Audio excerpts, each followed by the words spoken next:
News in 5. News and developments making headlines around the world in 5 minutes. World News in 5. Here on Radyo Pilipinas Worldwide. This is World News in 5 here on Radyo Pilipinas World Service. At least 18 people were killed and around 20 others were injured after a passenger bus fell into a ravine in western Mexico's Nayarit state. According to reports citing local officials, the crash took place near Barranca Blanca on the highway outside the state capital, Tepic.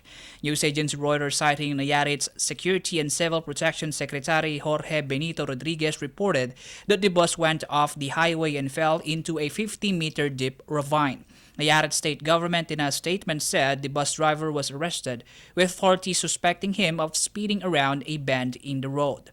Mexico has seen tragic road incidents in the past months. Last month, a passenger bus also fell into a ravine in the country's southern state of Oaxaca, killing at least 27 passengers and injuring 21 others. In April, a similar incident in western Mexico took the lives of 18 passengers and injured 33 others. World News in 5. Here on Radyo Pilipinas Worldwide.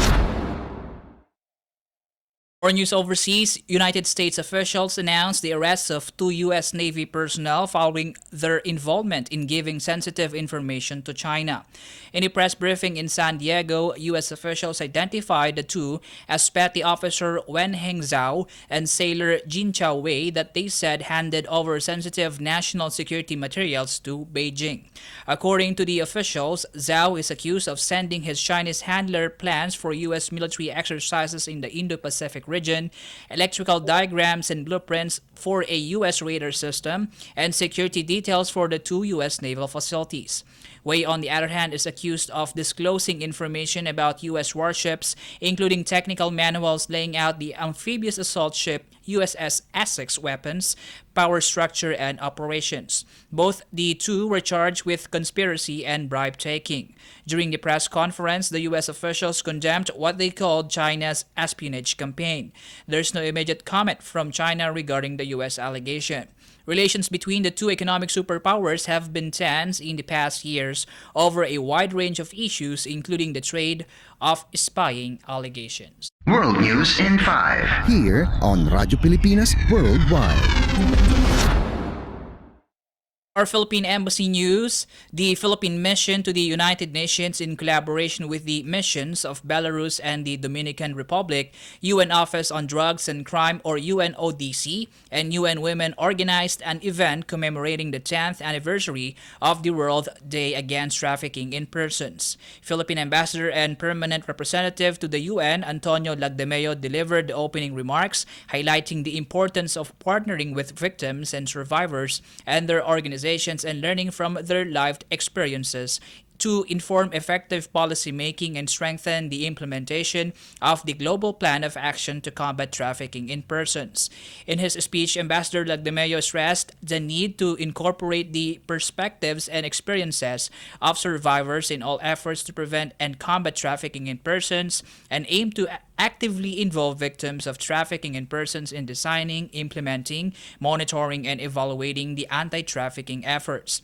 Philippines Department of Foreign Affairs Undersecretary for Migrant Workers Affairs Eduardo De Vega, as panelists expressed Manila's unwavering commitment to combat trafficking in persons through a comprehensive whole-of-society approach. He called on UN member states, entities, and stakeholders to work together to end human trafficking, including through the frameworks provided by the Global Plan of Action to Combat Trafficking in Persons and the Global Compact for Migration.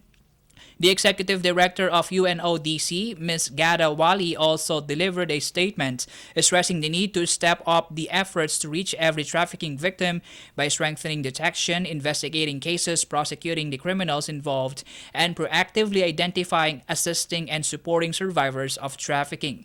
The event also featured powerful statements from survivors, namely Ms. Melanie Thompson, Outreach and Advocacy Coordinator at the Coalition Against Trafficking in Women, and Ms. was Marty McGibbon, president of Mentari.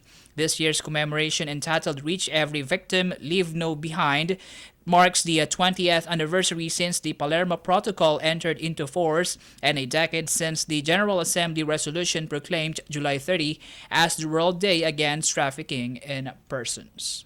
World News in 5. Here on Radyo Pilipinas Worldwide.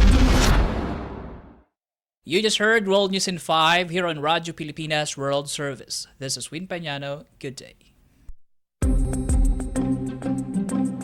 World News in 5. News and developments making headlines around the world in 5 minutes.